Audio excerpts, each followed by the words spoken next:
अस्सलाम वालेकुम students and viewers. हमारा इस लेक्चर में टॉपिक है एसी थ्रू रजिस्टर कि रजिस्टर में से एसी फ़्लो करेगी तो उसकी कैरेक्टरिस्टिक्स किस तरह से होंगी, क्या है, कैसे बिहेव करेगी, पावर लॉस क्या होगा। तो यहाँ अगर हम डीसी सर्किट्स की बात करें तो वहाँ पर रजिस्टर बेसिक कंपोनेंट होता है जो कंट्रोल करता है वोल्टेज और करंट को, और ओहम्स लॉ के मुताबिक ये कंट्रोल करता है। ओहम्स लॉ यहाँ पर मेन लॉ है जो अप्लाई होगा। जबकि एसी सर्किट्स के में देखें तो करंट और वोल्टेज तीन कंपोनेंट्स से कंट्रोल होती हैं, जिसमें रजिस्टर तो है ही, लेकिन उसके साथ कैपेसिटर और इंडक्टर भी करंट को कंट्रोल करने का काम करते हैं, वोल्टेज को कंट्रोल करने का काम करते हैं। तो हम स्टेप बाय स्टेप यहाँ एसी जब एक रजिस्टर में से या एक कैपेसिटर में से या एक इंडक्टर में से फ़्लो करती है तो कैसा क्या बिहेवियर होता है, किस तरह से उसकी कैरेक्टरिस्टिक्स होती हैं, पावर लॉसेस क्या होते हैं, ये वन बाय वन हम पढ़ेंगे। तो पहला हमारा काम है यहाँ पे एसी थ्रू रजिस्टर्स।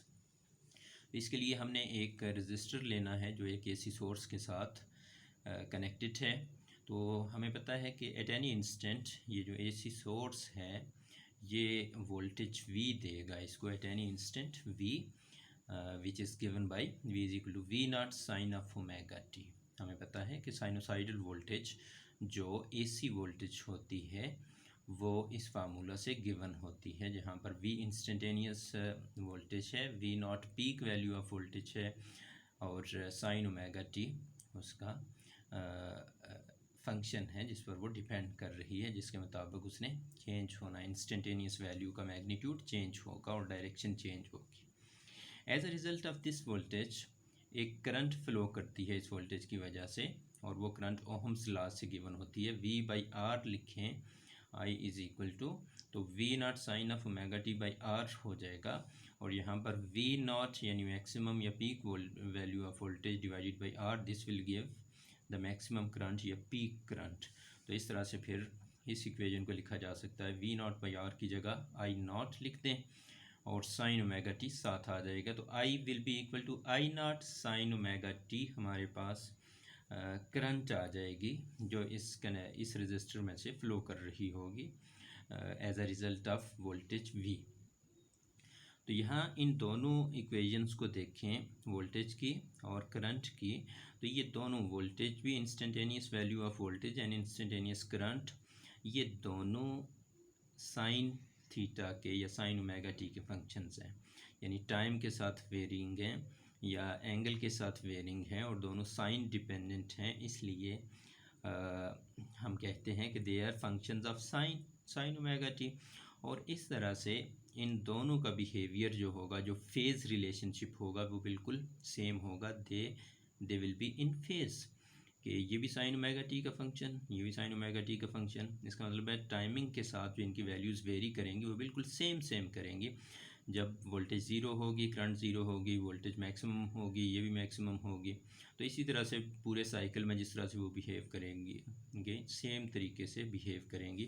तो इस तरह से हम कहेंगे कि they are both in phase, कि वो इन फेज़ हैं। और इन फेज़ होने को हम ग्राफिकली यहाँ इस तरह से दिखाएंगे कि राइज भी इकट्ठी करती हैं, पीक वैल्यू भी इकट्ठी आती है, इसी तरह से फॉल भी इकट्ठी करेंगी, फिर नेगेटिव पीक भी इकट्ठी आती है दोनों की। और यहाँ याद रहे कि वोल्टेज आपको इस ग्रीन से दिखाई गई है और करंट आपको इस ब्लू कलर से दिखाई गई है।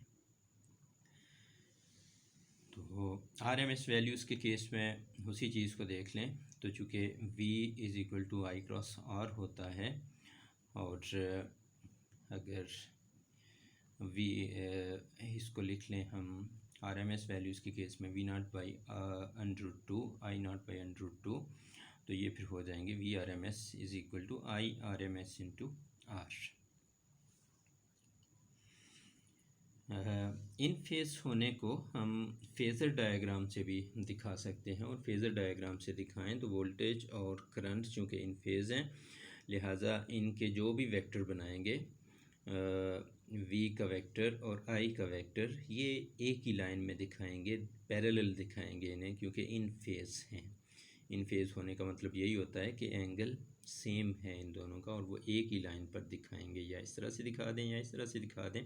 ये फेज़र डायग्राम होगी रजिस्टर के लिए।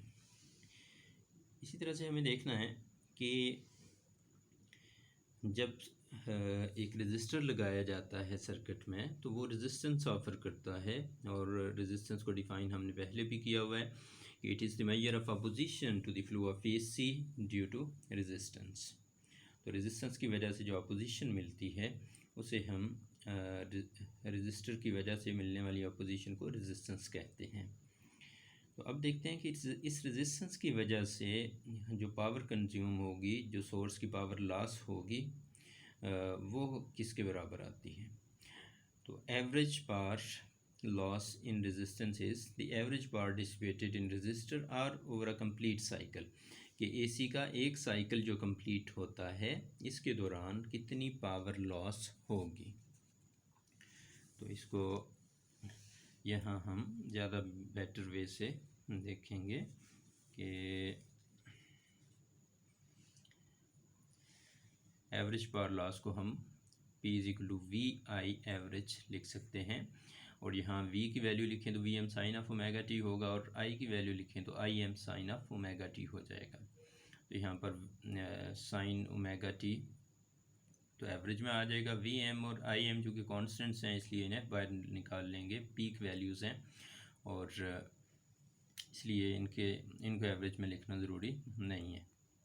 तो sin स्क्वायर ओमेगा टी की एवरेज 1/2 होती है, तो इसमें जब हाफ लिखेंगे तो हमारे पास आ जाएगा VM IM × 1/2, या इसको इस तरह से लिखा जा सकता है कि VM/√2 एंड IM/√2। तो यहाँ पर फिर हम P = VRMS, VM/√2, VRMS यानी RMS वैल्यू ऑफ वोल्टेज हो जाती है, और ये RMS वैल्यू ऑफ करंट हो जाती है। तो इस तरह से पावर डिसिपेटेड इन रजिस्टर्स इस फार्मूला से आ जाएगी AC सर्किट्स में। इसी चीज़ को हम ग्राफिकली भी दिखा सकते हैं। ग्राफिकली अगर दिखाएं तो यहाँ हमने देखा कि वोल्टेज है और करंट है, ये इन फेज़ हैं, तो जो इनकी प्रोडक्ट आएगी V × I वो पावर होगी, और पावर इस तरह से आएगी। और यहाँ अगर देखें तो दोनों नेगेटिव हैं, नेगेटिव हाफ है V का भी I का भी, तो negative into negative, minus into minus plus हो जाता है। लिहाजा पावर यहाँ भी जो आएगी वो प्लस में ही आएगी, यानी कंज्यूम होगी, डिसिपेट होगी, और वो पावर यहाँ ऊपर की तरफ आपको इस हॉरिजॉन्टल लाइन के यानी रेफरेंस लाइन के ऊपर की तरफ आपको दिखाई गई है। तो इस तरह से एक साइकिल के दौरान पावर डिसिपेट होगी AC की रजिस्टर्स में से, और इसकी अगर एवरेज वैल्यू ले लें तो एवरेज पावर फिर तकरीबन ये लेवल बन जाता है, average power consumed over a cycle, क्योंकि हमने देखा कुछ वैल्यूज इससे ऊपर हैं कुछ नीचे हैं, तो वो एवरेज जो लॉस होगा पावर का वो इस लाइन से आ जाएगा। इसी चीज़ को यहाँ इस चीज़ को गौर से देखना, VM/√2 IM/√2, तो इसी चीज़ को हमने यहाँ पे इस सेंस में देखा था, एवरेज RMS वैल्यूज़ के केस में जो लिखा था यहाँ पे। Thank you.